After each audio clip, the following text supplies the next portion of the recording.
අපි අවුරුදු 7-800ක් ජීවත් වෙන මිනිස්සු නෙමෙයි. අනෙකගේ කොතෙක් අඩුපාඩු තිබ්බත් කමක් නැහැ. අපේ සත්පුරුෂකම විතරක් නිරන්තරයෙන් පින්නතුනේ ඉස්මතු කරගන්න බලන්න.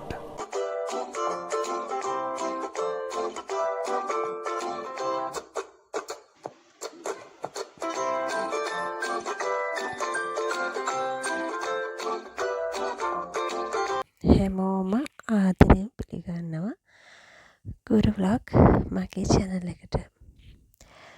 මං කලින් වීඩියෝ එකක් දාලා තියෙනවා හරියටම නොවැම්බර් 28 වෙනිදා වැස්සෙම ඔෆිස් ගිය හැටි. ඒ වීඩියෝ එකෙන් පස්සේ මම මොකුත් දැම්මේ නැහැ. මට හිතුණා එදා හවස ආපහු ගෙදර ගිය හැටි විස්තරේ පොඩ්ඩක් කියලාම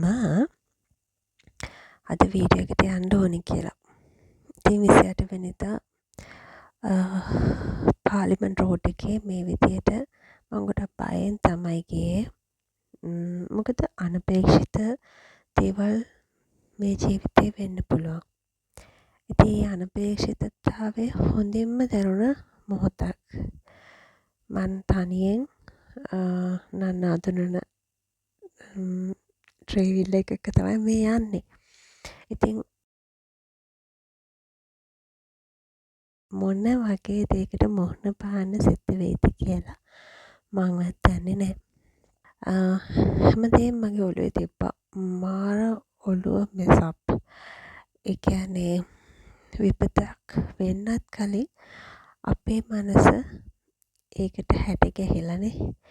ඒක බලාපොරොත්තුවෙන් තමයි ඉන්නේ. ඒ විපත සිද්ධ වෙයිද නොවේද කියන අනපේක්ෂිතතාවයෙන්ම තමයි අපි ජීවත් වෙන්නේ. ඉතින් එදා දවස අවසානයේ කොහොම හරි පික්මී දාගෙනම ආයි ගෙදර ආව පරිස්සමට. ඇත්තටම පුදුම වාසනාවක්. ඒ කියන්නේ මොකක් හරි පෙර කරපු කර්මයක් නිසා යහපත් දෙයක් නිසා මේ අයහපත් වෙසෙන අවස්ථාවේ මට කිසිම ආපදාවක් මගේ පවුලට මට කිසිම කෙනෙක්ට කිසිම උවදුරකට මුහුණ පාන්න සිදු වුණේ නැහැ. අඩුම තරමේ මට කිසිම මගේ නෑදෑයන්ගේ දුරින්වත් කවුරුත් නෑදෑයෙක්වත් එහෙම උතුරේ ගුදුරක් වඩපත් උන්නේ නැහැ. හැබැයි මගේ කැම්පස් එකේ මගේ යාළුවෙක්ට එයාලා හිටපු ක්වාටර්ස් එක නායෑමකට පත් වෙලා කොහොම හරි ජීවිත බේරගෙන තියෙනවා. ඉතින් මෙහෙම තමයි ජීවිතේ අනපේක්ෂිතයි හැමදේම. මේ අපේ ආයතනයෙන් කරපු ෆන් කන්ට්‍රිබියුෂන්ස් ඒ කියන්නේ අපේ ආයතනය රජ ආයතනයක්. ඒ වුණත් අපිට පුළුවන් විදියට අපේ ෆන්ඩ්ස් එකතු කරලා අපේ ඩිසාස්ටර් මැනේජ්මන්ට් සෙන්ටර් එකට ඒ බඩු බාහිර ආදිය වියලි සලාක ආදිය ගිහින් බාර දුන්නා. වතුර බෝතල් එහෙම ගිහින් බාර දුන්නා. මේ ඔක්කොම කරේ අපේම රටේ මිනිස්සුන්ගේ දාඩි මහන්සියෙන් උඹ කරපු සල්ලි වලින් එයාලම අපිට ගෙනත් දීපු ආයතනයට බාර දීපු වියලි සලාක සහ වතුර බෝතල් වගේ ඇඳුම් පැළඳුම් හැමදේම පොත්පත් මේ හැමදේම මේ බොක්සස් වල අඩංගුයි. ඉතින් මේ එදා දවසේ පස්සේ අපි කරපු පුංචි ප්‍රොජෙක්ට් එක තමයි මේ දවස් 2කින් වගේ තමයි මේ බරු ටික එකතු කරලා ඩිසාස්ටර් මැනේජ්මන්ට් සෙන්ටර් එකට ගිහින් බාර දුන්නේ. ඉතින් ඒක තමයි ඒ දවස් ටිකේ ආසාවෙන් කරේ. ජොබ් එකට ගියත් අපේ හිතවල තිබ්බේ පුදුම කලකිරීමක් සහ හරිම අපේ කාටවත් කිසිම මුකුත්ම හානියක් වෙලා තිබෙන්නේ නැතත් රටට වෙලා තියෙන දේ අපේ මිනිස්සුන්ට මුහුණ පාන්න සිද්ධ වෙච්ච දේ ගැන අපේ හිතවල හැමතිස්සම හොල්මන් කරා. අපි මොන වැඩේ කරත් අපේ ජොබ් එක මොකක් වුණත් අපි හැමෝම හිටියේ දුකෙන්. සහ අපේ හිත් මල ගෙවල් වගේ.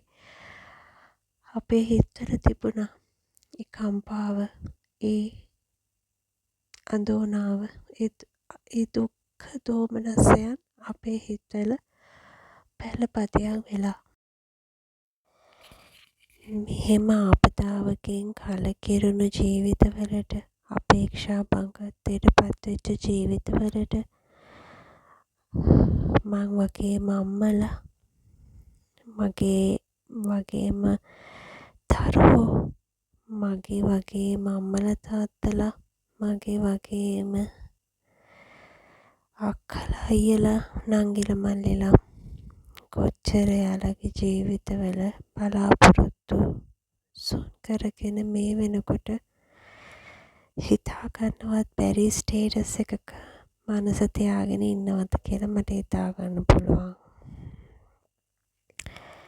ඉතින් මේ වගේ වෙලාවකදී මට දෙන්න පුළුවන් එකම අවවාදය කිව්වොත් ඇත්තටම අපි හැමෝම මේ වෙලාවේ පොඩ්ඩක් අපි අපේ දිහාවට, තමන්ගේ දිහාවට හැරිලා බලමු. මොකද අපිට මේ ස්වභාව දහම කියන එක පාලනය කරන්න බැහැ. සහ අපිට අඩුම තරමේ අපිට අපිවවත් පාලනය කරන්න බැහැ. මේක හරිම අනිත්‍ය ලෝකයක්. මේ අපේ ජීවිතය, අපේ මනස පවා, අපේ සිතවිලි, මේ හැමදේම හරිම අනිත්‍යයි. වෙනස් වෙනවා. ඔයා දැන් ගොඩාක් දුකින් ඉන්නවා ඇති.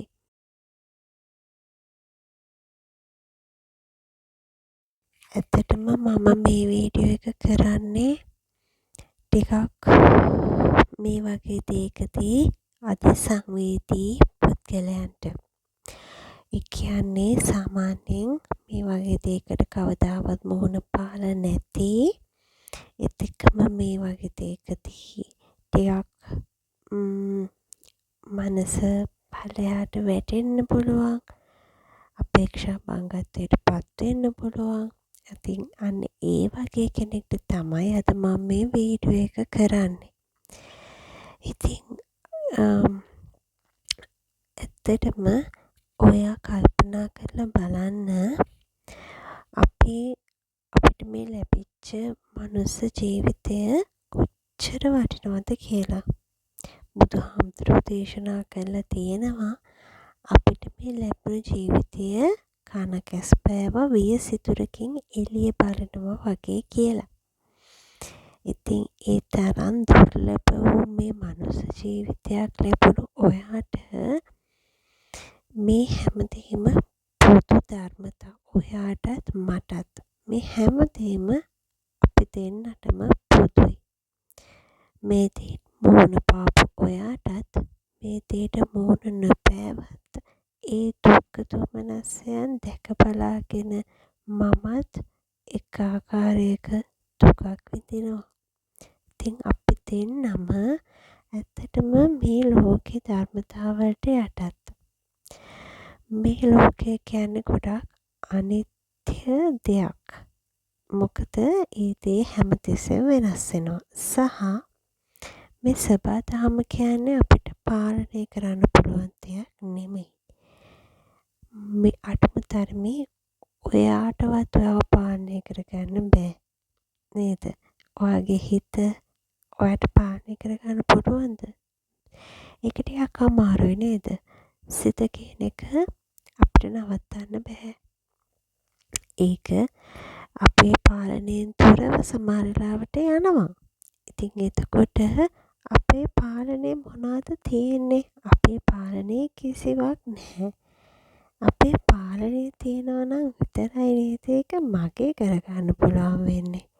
හැබැයි අපේ පාලනේ නැති මේ සබාදම, අපේ පාලනේ නැති මම කියන කෙනත් අම්මගේ පාලනය නෙමෙයි.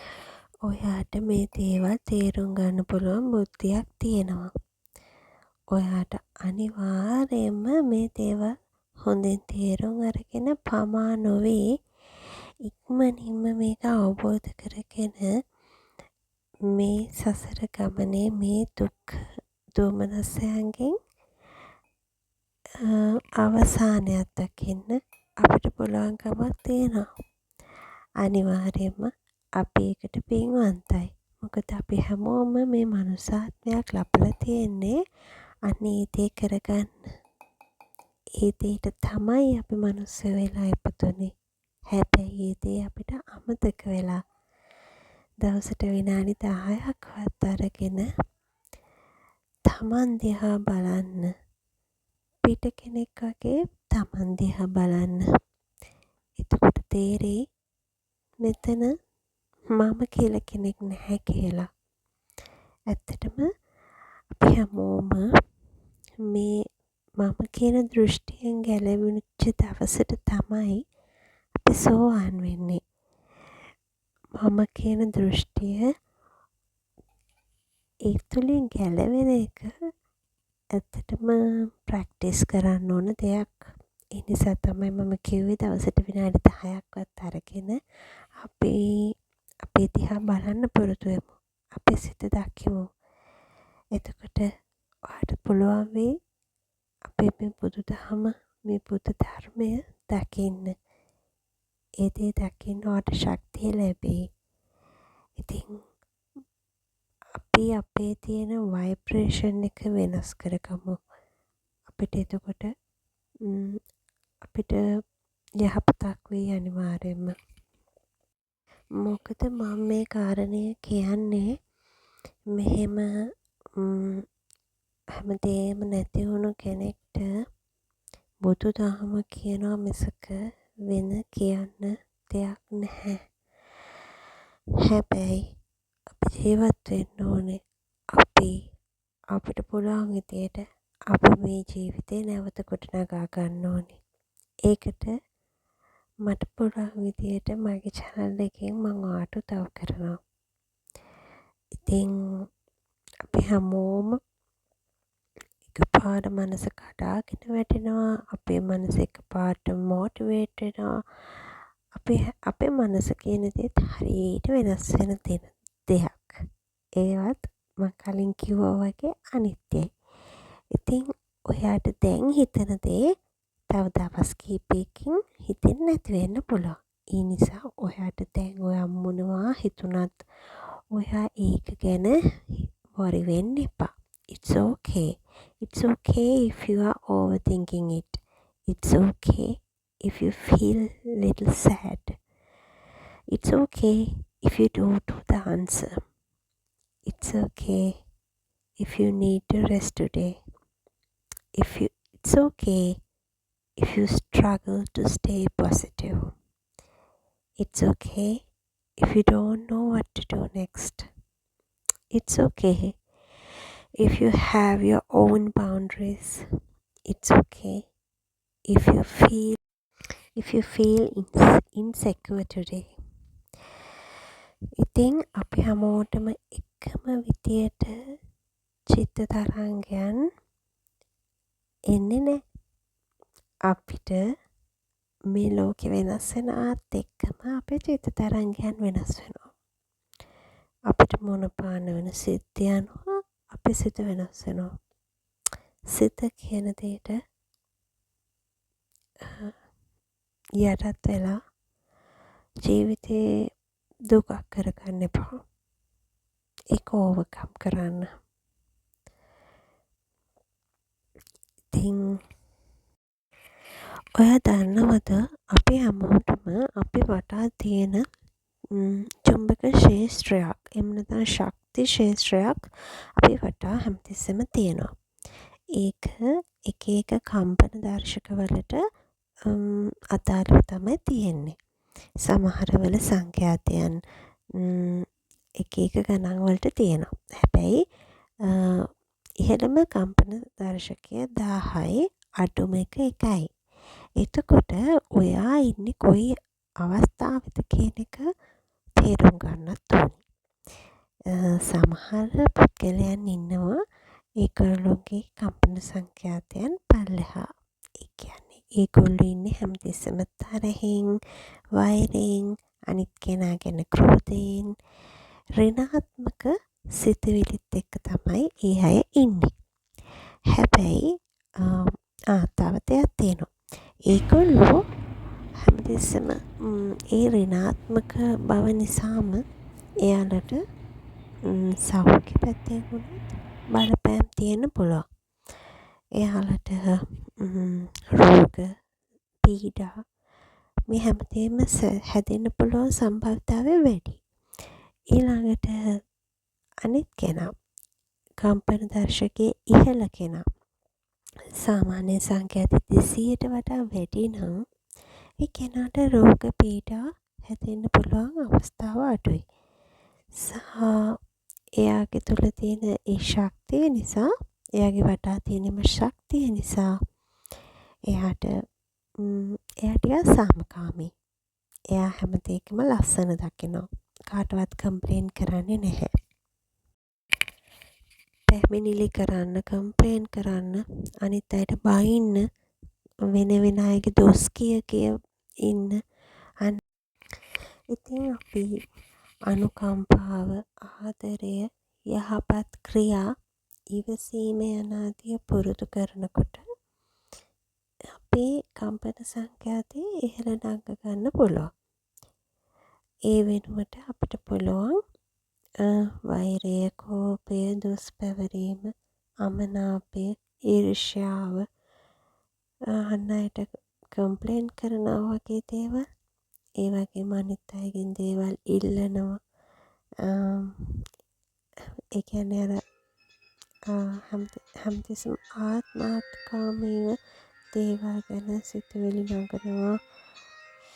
හරිම ආත්මාර්ථකාමී අය. විශේෂයෙන් මේගොල්ලෝ අන් අයගේ හැඟීම් ගැනවත් පොඩ්ඩක්වත් තකන්නේ නැහැ.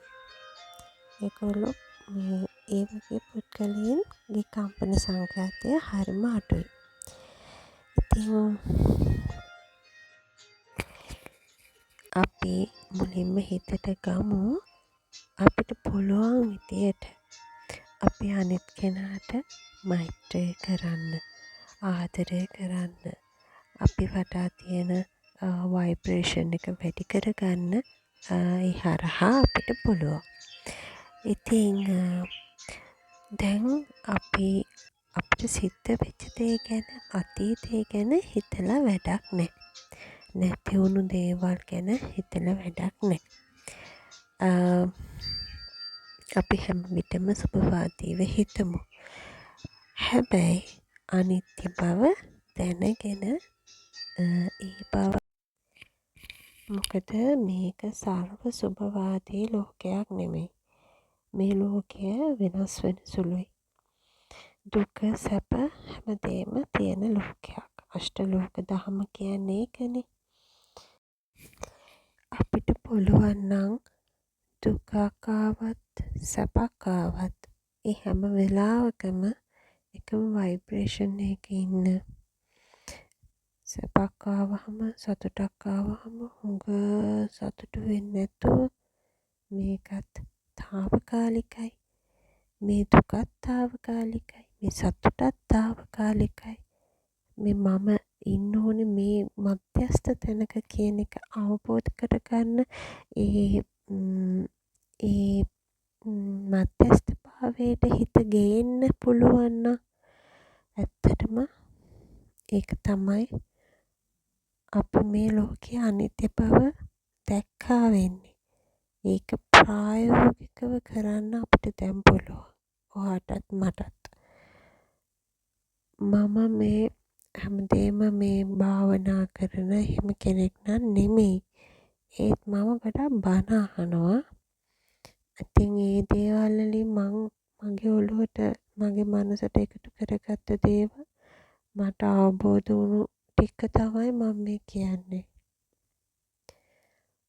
මට හිතෙනවා මම මේ වෙලාවේ කාට හරි මේ දේෙන් දුකට පත්වෙලා ඉන්න එකම එක හදවතකට හරි පුංචි හිනාවක් එන්න පුංචි ශක්තියක් වෙන්න මට පුළුවන් වෙනවා කියලා මට හිතෙනවා. ඒකයි මම මේ වීඩියෝ එක අද කරන්නේ. ඉතින් මම දන්නවා මගේ ලංකාවේ මගේ රටේ නායකයාගේ සිට හැම පුරවැසියෙක්ටම කරුණාවන්ත හදවතක් තියෙනවා හැමෝටම. ඒ හැමෝම මේ වෙලාවේ ඔයාට උදව් කරනවා. අනිවාර්යෙන් රජයේ ප්‍රතිපත්තියේ මේ තීරණ අරන් තියෙනවා දැන්ටත් මිලියන ගණන් ආපදාවට පත් වුණු අයට ලබා දෙන්න දැන්ටත් තීරණය කරලා තියෙනවා. ඒ තීරණ වලට රජයට බොහොම ස්තුතියි කියනවා මම මේ වෙලාවේ. ඉතින් ඒ ආධාර ලබාගෙන අපි අපේ ජීවිතය පොඩ්ඩක් අඩියක් දෙකක් ඉස්සරහට තියාගමු. මම හිතනවා ඒවා ඉක්මනින් මේ අසරණ වුණු මිනිසුන්ට ඒවා ලබා දෙයි කියලා. අත්‍යවශ්‍යම මිනිසුන්ට ඒවා අවශ්‍යම තැනට ඒවා ලැබේවා කියලා ප්‍රාර්ථනා කරනවා. එතකොට ඒ දේවල් වලින් ඔයාට පුළුවන් අඩියක් දෙකක් ඉස්සරහට තියාගන්න. කලින් හිටපු තැනටම යන්න බැරි වුණත් යම් කිසි දුරක් ඔයාට ඉස්සරහට යන්න හයියක් වෙයි. ඉතින් අපිට නොලැබුණු දේ ගැන හිතන්නේ නැතුව අපි ඉස්සරහට අපි කළ යුතු දේ ඔයා පාසල් යන දරුවෙක් නම් ඔයාට පුළුවන් පුතේ ඔයා කළ යුතු දේවල් අද දවසේ කළ යුතු දේවල් ඔයා කොහේ හිටියත් කමන්නේ. ඔයා තාවකාලික නිවහනක ඉන්න පුළුවන්, පන්සලක ඉන්න පුළුවන්. ඔයා කොහේ හිටියත් ඔයාට පුළුවන් ඔයාගේ අද දවසේ ඔයා කළ යුතු වැඩ ටික නෝට් එකක් දාගන්න. ටුඩු ලිස්ට් එකක් හදාගන්න කළ යුතු වැඩ. ඒ හැමදේම ලියන්න. ඔයාට හිතට දැනෙන හැමදේම ලියන්න. ඒව හැමදේම තාවකාලිකයි කියලාත් ලියන්න. ඉතින් ඔයාට දුකක් දැනෙන හැම වෙලාවකම ඉතිපිසෝ ගාථාව කියන්න. එහෙම නැත්තම් ඔයා කැමතිම සින්දුවක් කියන්න. ඔයා ඒ තාවකාලික හැඟීමට ඔයාව යටපත් කරන්න දෙන්න එපා. ඔයා ඒ සිත ඔයාගේ අතට ගන්න. ඔයා ඒ වෙලාව ඔයා ඒ ගත කරන දුකෙන් ඉන්න වෙලාව ඉතිපිසෝ ගාථාව කියන්නේ. එහෙම නැත්නම් කරණීයමෙත්ත සූත්‍රය කියන්නේ. එහෙම නැත්නම් එහෙම බැරිම නම් ඔයා කැමති සින්දුවක් කියන්න යොදවන්න. ඔයාට ඒ කාලය ඒ දුක හිතෙන ඒ මොහොත ඕවර්කම් කරන්න ඒකෙන් පුළුවන්. මේවා සරල ක්‍රම. මේ සරල ක්‍රම තුලින්ම තමයි අපේ ජීවිතේ සරල කරගන්න පුළුවන් වෙන්නේ. නැත්තම් ඔයාට ජීවිතේ බරක් දුකක් දැනෙන්න පුළුවන්. ඒ වෙලාවට අපි හැමෝම කරන්නේ ඒ ස්ට්‍රෙස් එක ඒ විඩාව නිවා ගන්න ඔය වගේ පුංචි පුංචි ක්‍රම තමයි අපි අනුගමනය කරන්න ඕනේ. එක්ක ඔයාට පුළුවන් නම් සින්දුවක් කියන්න, චිත්‍රයක් අඳින්න, එහෙම නැත්නම් ඔක්කොම වැඩ පැත්තකට දාලා පුංචි භාවනාවක් කරන්න. ඇස් දෙක පියාගෙන හුස්ම ඉහළ පහළ යන දේ ගැන හිතන්න පුළුවන් නම් ඒක කරන්න. එහෙමත් නැත්නම් ඔයාට පුළුවන් තව කෙනෙක්ට උදව් කරන්න. ඔයාට වැඩ කොච්චර තිබ්බත් ඔයාගේ පුංචි සතුට වෙනුවෙන් ඔයා ගිහිල්ලා තව කෙනෙක්ට උදව් කරනවා. ඒත් ඔයාට එතකොට පිනකුත් සිද්ධ වෙනවා. ඔයාගේ අර දුක විඩාවත් නැති වෙලා යනවා. ඉතින් මේ ජීවිතේ අපිට ලැබෙන්නේ එකපාරයි. අපි හොයන අපේ මේ සතුට අපි තුළ දැනටමත් තියෙනවා. ඒ නිසා ලස්සන කරගන්න මේ ජීවත් වෙන පුංචි කාලේ මේ පුංචි ජීවන ගමනේ මේ තාවකාලික නවාතැන්පොලේ ලස්සනට ජීවත් වෙන්න, ලස්සනට ඉගෙනගෙන හොඳ ජොබ් එකක් කරලා ලස්සන පවුලක් පන්සලක් වෙනවා නම් එහෙම වෙලා ඉතින් ලස්සනට සතුටින් ජීවත් වෙන්නයි තියෙන්නේ. ඉතින් ඒකට මම අර කලින් කිව්වා වගේම ඔයාගේ වයිබ්‍රේෂන් එක වැඩි කරගන්න ඕනේ. ඒකට ඔයා හිතන්න ඕන විදිහත් මම ඔයාට අද මේ වීඩියෝ එකෙන් කියලා දුන්නා. ඉතින් අපි මේ මොහොතේ අත්විඳින්නේ අපි විසින්ම ක්‍රියාවෙන් වචනයෙන් හිතින් සිදු කළා වූ යහපත අයහපත ඒ සියල්ලකම ඵලයන් තමයි අපි දැන් මේ මොහොතේ අත්විඳින්නේ. ඒ නිසා අපි අද සිට මේ මොහොතේ ඉඳන් අපි අපේ වරදක් වුණා නම් අපි වෙනස් වෙමු. අපි යහපත් දේම කරමු. යහපත් දේම කියමු. යහපත් විදියටම හිතමු. පුළුවන් හැම වෙලාවකම බණ දහමට යොමු වෙමු.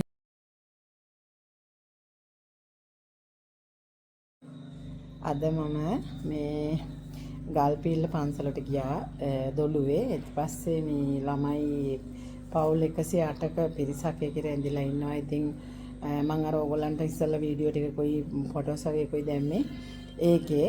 ඉතින් මේ මට මේ එයාලට මම එතනට ගියාම අර ගැහණු කෙනෙක්නේ වියලි ආහාර වර්ගවලට අමතරව ඒ අය ඇඳිවත පිටින් තමයි එළියට ඇවිල්ලා තියෙන්නේ. ඉතින් එයාලට මුකුත් නැති නිසා එයාලමට මම කිව්වා එයාලට අවශ්‍ය දේවල් ඔක්කොම ලියලා දෙන්න කියලා. ඉතින් මෙන්න මේ විදිහට මට ලියලා දීපුවා. දැන් මම මේ ගිහිල්ලා අරගෙන ආවා. ඉතින් මේ මම මේ ෆොටෝස් මේ මෙතන තියෙන තනිකර ඔක්කොම කාන්තාවන්ගේ යට ඇඳුම්. ඊට පස්සේ මම යට සාවල් ටිකක් ගත්තා. චූටි ළමයි තොත් දෙනෙක් ඉන්නවා. චූටි ළමයි යාලා සීතලේ අර බිමනේ ඉන්නේ. ඔයගොල්ලෝ දැක්කනේ. ඉතින් මේ ටික තමයි මම දැන් ඔය අද ගිහිල්ලා ගෙනාවේ. එයාලා ඔක්කොටම දෙන්න. ඊට අමතරව ඒගොල්ලන්ට ගිහින් දෙන්න මල් ළඟ මෙන්න මේ ඇඳුම් ටික තියෙනවා. මෙතන තියෙන්නේ සාමාන්‍යයෙන් තරුණ ළමයින්ට වගේ අයට දෙන්න පුළුවන් ඇඳුම් ටිකක්. ඉතින් මේකේ තියෙන මේ ඇඳුම් මේකක්ම තව ඉතින් අපි ගාව තියෙනවා අර මේ ජර්සිස් වගේ එහෙම තියෙනවා චූටි දරුවන්ට එහෙම. මම දැන් මේ ටික ඔක්කොම ගෙනහිල්ලා ඔයාලට දෙන්න තමයි හදන්නේ. ඇත්තටම සතුටුයි මේ ඔයාලා හැමෝටම ගොඩක් වෙන සිද්ධ වෙනවා. මට මේ ගොඩක්ම සතුට තියෙන්නේ මේ යට ඇඳුම් ටික ඔයාලට ලැබෙන්න සලසන්න පුළුවන් වෙන එක ගැන. මොකද මේ ඒක එතන මේ ගියාම තමයි තේරුන්නේ මිනිස්සුන් ආවයන් මොන වගේද කියලා. ඉතින් ඔය මේ මට උදව් කරන ඔයාලගේ හැමෝගෙම දායකත්වය මෙතනට සම්බන්ධ වෙනවා ඇති. ඉතින් මං ගාව කීයක් හරි තියෙන හින්දා තමයි මේ ඒ වගේ වෙලාවල් වලට ගිහිල්ලා උදව් කරන්නේ. අද අපිට කරන්ට් එක ආවා. මේ බලන්නකෝ.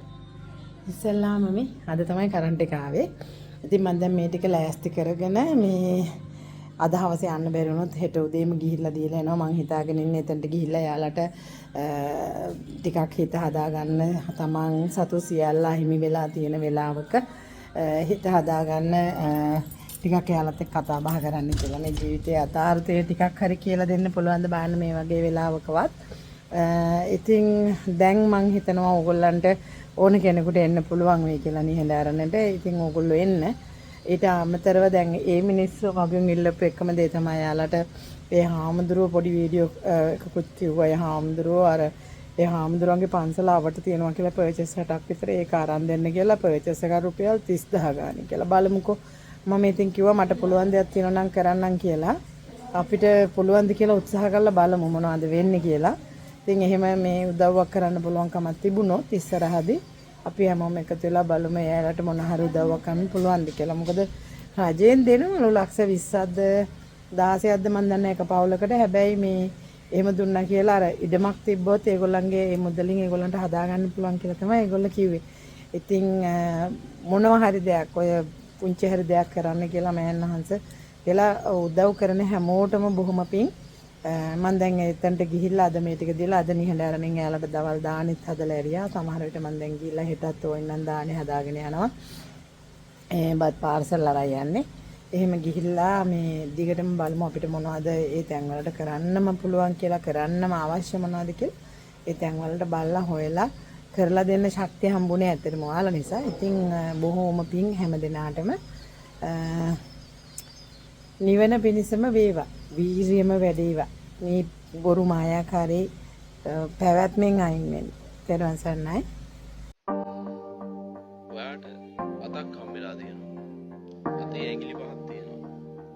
ඕන වෙලාවට අපිට මොන ඇඟිල්ලද චලනය කරන්න පුළුවන් ඒ ඇඟිල්ල අපිට චලනය කරන්න පුළුවන්. හැබැයි බැරි වෙලාවත් ඔයාගේ ඇඟිලි ටික ඔටෝ චලනය වෙන්න ගත්තොත් ඔයාගේ කන්ට්‍රෝල් එකක් නැතුව ඔයාගේ අතින් වෙන කාර්ය 100% කරන්න පුළුවන් ද මොන්දාන්නේ. මනස කියන දේ මොකද තියෙන්නේ අවයවය. ඒ අවයවයේ තියෙන්න ඕන අපේ පැවැත්ම. හැබැයි අපි ඒක කන්ට්‍රෝල් කරගෙන නැහැ. මොකද අපිට පොඩි කාලේ ඉඳන් අපිට ඒක කන්ට්‍රෝල් කරගන්න විදිහ උගන්වන්නේ නැහැ. ඒකේ වෙන කාර්ය මොකද්ද? ඒක මොකටද තියෙන්නේ? ඒක කොහොමද අපි පාවිච්චි කරන්න කියන දේ අපිට උගන්වලා නැහැ. කිසිම ඉස්කෝලකින් කිසිම දෙමව්පියෙක් අපිට ඒ දේ උගන්වලා නැහැ. ඒ හේතුව හින්දා මිනිස්සුන්ගේ මනස කියන දේ නන් කන්ට්‍රෝල්. ඒ කියන්නේ අතේ ඇඟිලි පහ වගේ. අපිට අවශ්‍ය දෙයක් නෙවෙයි ඒක හැසිරෙන්නේ.